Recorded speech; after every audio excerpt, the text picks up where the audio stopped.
বিবেক বর্জিত লোকেরাই বেদের পুষ্পিত বাক্যে আসক্ত হয়ে স্বর্গসুখ ভোগ, উচ্চকুলে জন্ম, ক্ষমতা লাভ আদি সকাম কর্মকে জীবনের চরম উদ্দেশ্য বলে মনে করে। ইন্দ্রিয় সুখ ও ঐশ্বর্যের প্রতি আকৃষ্ট হয়ে তারা বলে যে তার ঊর্ধ্বে আর কিছু নেই। অর্থাৎ যাদের বিবেক সেই বৈরাগ্য বিবেক করে নাই, তারা মনে করে কি যে স্বর্গ সুখ লাভই হচ্ছে প্রকৃত সুখ, কিন্তু আসলে স্বর্গ সুখ লাভটা প্রকৃত সুখ নয়। যতক্ষণ শ্রী গোবিন্দ চরণে আশ্রয় করা না যায়, ততক্ষণ গোবিন্দ চরণ আশ্রয় করাটাই হচ্ছে উত্তমতা। মুখ্য যেটা, সেটা হচ্ছে গোবিন্দ চরণ আশ্রয় লাভ করা।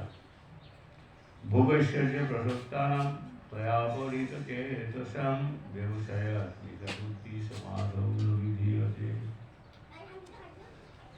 যারা ভোগ ও ঐশ্বর্য সুখে একান্ত আসক্ত, সেই সমস্ত বিবেক বর্জিত মূল ব্যক্তিদের বুদ্ধি সমাধি অর্থাৎ ভগবানে একনিষ্ঠতা লাভ হয় না।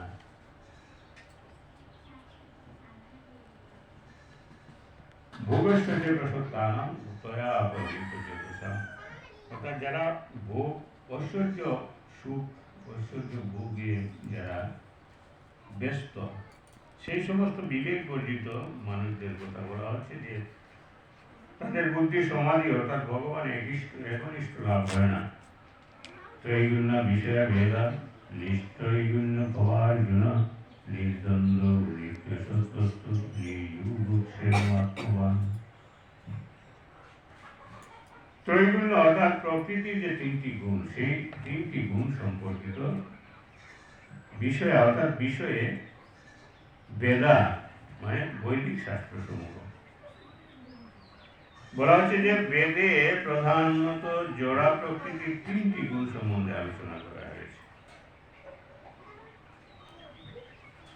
তুমি সেই গুণগুলিকে অতিক্রম করে নির্গুণ স্তরে অধিষ্ঠিত হও। অর্থাৎ সেই তিনটি গুণ থেকে ঊর্ধ্বে উঠে নির্গুণ স্তরে অধিষ্ঠিত হলে নির্গুণ স্তরে অধিষ্ঠিত হতে হবে। ত্রিগুণ বিষয় হবে না, নিস্ত্রৈগুণ্য হওয়ার জন্য নিস্ত্রৈগুণ্য ত্রিগুণের অতীত তুমি হয়ে যাও।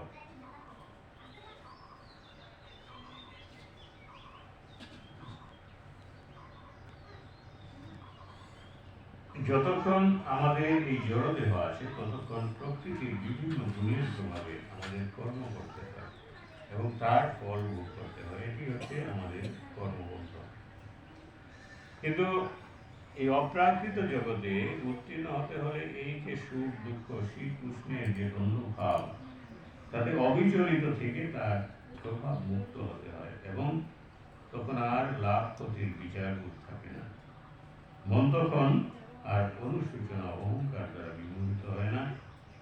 এভাবেই জড়বন্ধন থেকে মুক্ত হয়ে জীব যখন ভগবানের ইচ্ছার কাছে নিজেকে সম্পূর্ণভাবে সমর্পণ করে দেয়, তখনই সে পরা প্রকৃতিতে অধিষ্ঠিত